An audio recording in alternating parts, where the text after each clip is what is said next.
काफी टाइम से मुझे कॉन्टिन्यूसली एक क्वेश्चन पूछा जा रहा था, इवन मुझे कॉल्स और व्हाट्सएप पे भी सेम क्वेश्चंस आ रहे थे।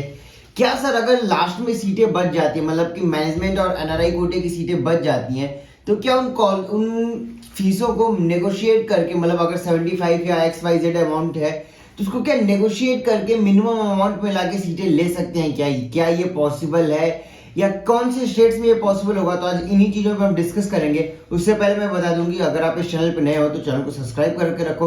Hello friends, this is Vishnukant Singh, welcome to in admission media. अब मैं बात करूं अगर कि क्या ये पॉसिबिलिटीज है या नहीं, उससे पहले मैं बता दूं कि अगर आप रिवाइज कट ऑफ के लिए वेट कर रहे हो और आपने हमारी पेड सर्विसेज की काउंसलिंग के लिए अपीयर रजिस्ट्रेशन नहीं किए हैं तो आप रजिस्ट्रेशन करके रखो, क्योंकि जैसा कि मैं आपको हमेशा बोल रहा हूं कि होगा क्या, लास्ट में आप एलिजिबल जरूर रहोगे लेकिन सीटें नहीं बचेंगी आपके लिए। क्यों, उसका रीजन मैं आपको यहाँ पे आंसर करने वाला हूँ। तो चलिए शुरू करते हैं। अगर मैं बात करूं कि मॉप अप राउंड में एक्चुअली होता क्या है, पहले ये डिस्कस करते हैं। मॉप अप राउंड में मेनली राउंड 2 के अंदर वो जो भी डॉक्टर्स एलिजिबल होते हैं, मेनली वो एनआरआई की सीटें और मैनेजमेंट कोटा की सीटें या उन स्टेट्स की सीटें बच के आती हैं जिनकी फीसेस हाई होती हैं। सपोज करो अगर किसी कॉलेज की फीस 75 लाख XYZ या 75, 35 या इस टाइप की फीसें रहती हैं, तो वो सीटें बच जाती हैं और राउंड 2 के बाद यही सीटें आपकी मॉप अप में आती हैं। और रिवाइज कट ऑफ जो आता है वो भी आपका इसी के बिहाफ पे आता है।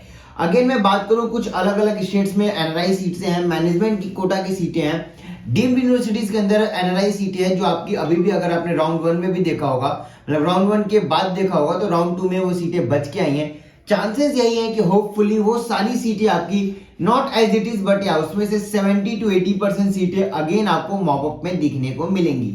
लेकिन वहीं पे अगर मैं बात करूं स्टेट काउंसलिंग के अंदर, तो कुछ ऐसे स्टेट्स हैं जहां की फीसें बहुत ज्यादा महंगी हैं, मतलब उन स्टेट्स के प्राइवेट कॉलेजेस की फीसें बहुत ज्यादा महंगी हैं। और यहीं पे एक बहुत बड़ा टॉपिक अराइज होता है कि इन फीसों को हम लास्ट में जाके नेगोशिएट कर लेंगे। अब एक चीज समझो, अगर आप कॉलेज फीस नेगोशिएट किस कंडीशन में करता है, इसके लिए आपको एजेंट्स और बाकी लोग बता रहे होंगे कि लास्ट ईयर ये पॉसिबल हुआ था। I am saying yes, last year भी ये चीजें पॉसिबल हुई थी। पीछे एक रीजन था, लास्ट ईयर कोविड था और आप भी डॉक्टर हो, आपको भी आइडिया था कि आप कोविड में ज्यादा परेशान थे, आप एडमिशंस के लिए ज्यादा नहीं देख रहे थे क्योंकि आप कोविड पैंडेमिक से झेल रहे थे। चीजें एक अलग सिचुएशन बन रखा था इंडिया के अंदर।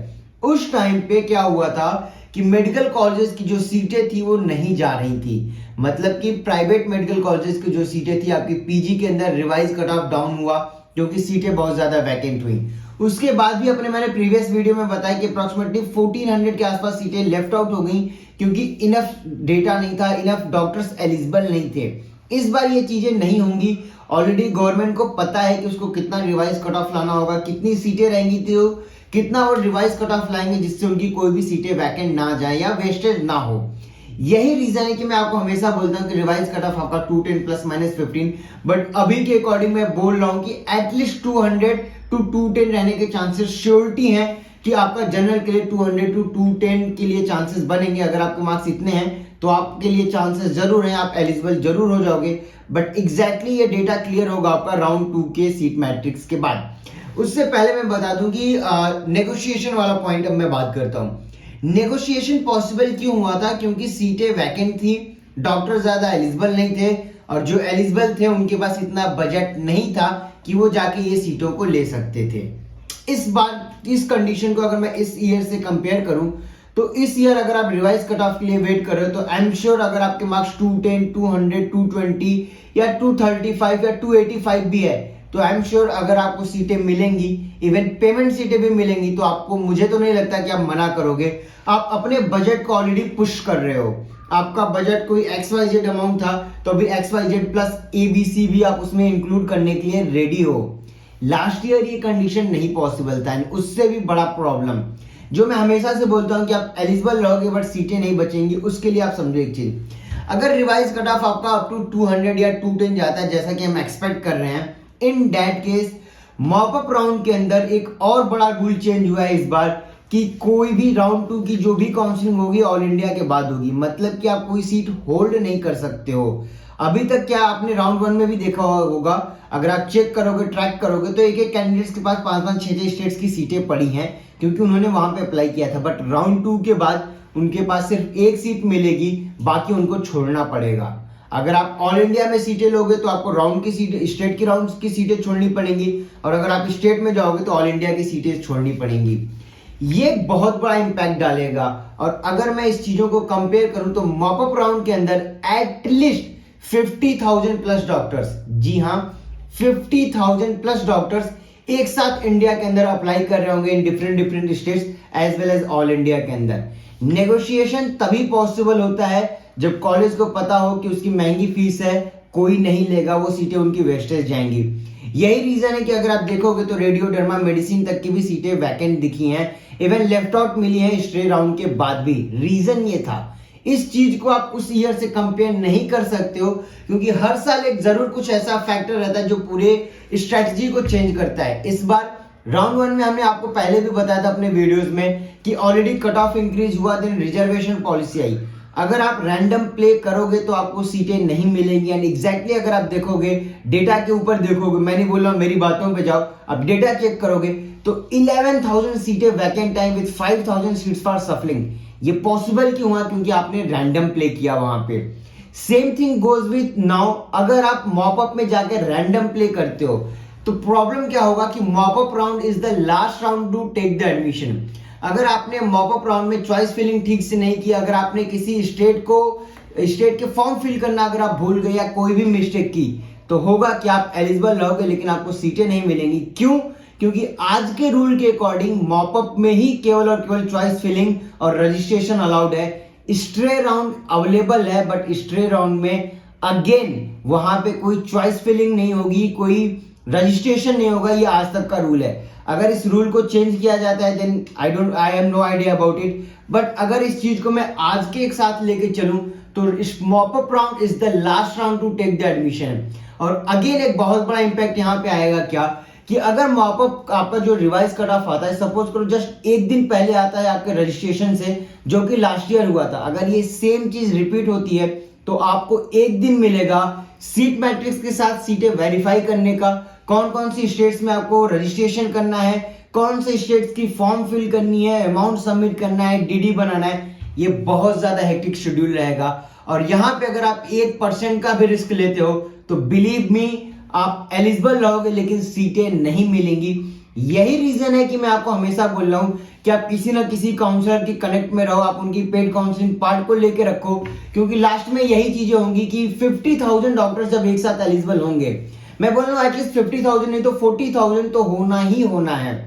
40,000 डॉक्टर जब एक साथ मॉपअप में एंटर करेंगे तो आपको भी समझना पड़ेगा कि आपको चॉइस फिलिंग कैसे करनी है, सीटें कैसे मैनेज करनी है, कौन से स्टेट में रजिस्ट्रेशन करना है, क्योंकि वहां पे आपकी एक सिंगल मिस्टेक आपको सीटें नहीं दिला पाएंगी। या अगर आपको कोई एजेंट बोल रहा है कि लास्ट में नेगोशिएट कर लेंगे, ये कर लेंगे, तो वो भी पॉसिबल तब होगा जब आप उस स्टेट के लिए एलिजिबल रहो। सपोज करो अगर आप राजस्थान में नेगोशिएशन करने जा रहे हो बट आपने स्ट्रेट राउंड के मॉपअप राउंड में राजस्थान के लिए तो रजिस्ट्रेशन ही नहीं किया, तो आप उसके लिए तो एलिजिबल ही नहीं हो। फिर आप नेगोशिएशन कहां से करोगे? आप कर्नाटक में जा रहे हो नेगोशिएशन करने, लेकिन आपने कर्नाटक में तो डॉक्यूमेंट वेरिफिकेशन ही नहीं कराया, तो आप नेगोशिएशन किस बात की करोगे? तो ये काफी इंपॉर्टेंट पॉइंट्स हैं जिसपे आपको अभी से ध्यान देना होगा, क्योंकि ये वो टाइम नहीं है जब आप सोचोगे कि रिवाइज कट ऑफ आएगा या नहीं आएगा। आज से 1 महीने पहले आई एम द वन जो बोला था रिवाइज कट ऑफ आएगा, काफी सारे नेगेटिव कमेंट्स और नेगेटिव चीजें भी आ रही थी इसके लिए, बट आज के टाइम पे लोकसभा तक में ये चीजें चल रही हैं कि रिवाइज कट ऑफ आना चाहिए एंड एटलीस्ट इतना आना चाहिए कि कोई भी सीटें वैकेंट ना हो। और यही रीजन है कि आज के टाइम पे जितने भी काउंसलर हैं सब बोल रहे हैं आपको रिवाइज कट ऑफ आएगा। सिर्फ डिफरेंस इतना है कि मैं आपको 210 प्लस माइनस 15 बोल रहा हूं, वो आपको 230 225 बोल रहे हैं। पहले वो 270 बोलते थे, फिर 265 पे आए, 260 पे आए, 250 पे आए, और आज के डेट पे आप किसी भी काउंसलर से बात करोगे तो यस दे आर सेइंग आपका 220 225 या 230 तक तो रहेगा। इवन कुछ उसमें से ऐसे भी हैं जो आपको 200 to 210 भी बोल रहे हैं। आप किसी भी चैनल की वीडियोस उठा के चेक कर सकते हो। यही रीजन है कि मैं आपको बोल रहा हूं कि लास्ट मोमेंट पे क्या होगा कि एटलीस्ट अगर 50,000 डॉक्टर्स एक साथ काउंसलिंग में एंटर करते हैं तो वहां पे आप सोच सकते हो कि आपके लिए प्रोबेबिलिटी कितनी रहेगी। अगर शेड्यूल्ड वे में अगर आपने मैनेज नहीं की चीजों को तो आप एलिजिबल तो रहोगे, लेकिन सिर्फ 1 लाख 2 लाख रुपए की चीजों के चक्कर में आप एलिजिबल रहोगे लेकिन सीटें नहीं मिल पाएंगी। वो एक बहुत बड़ा पॉइंट है, क्योंकि आज के टाइम पे एलिजिबिलिटी इंपॉर्टेंट नहीं है, एलिजिबिलिटी के बाद क्या। आप जिस भी ग्रुप में मैं देख रहा हूं सिर्फ एक ही बात हो रही है कि रिवाइज कट ऑफ आएगा नहीं आएगा, कितना आएगा। मैं बोल रहा हूं कि 210 220 तो रहेगा ही रहेगा।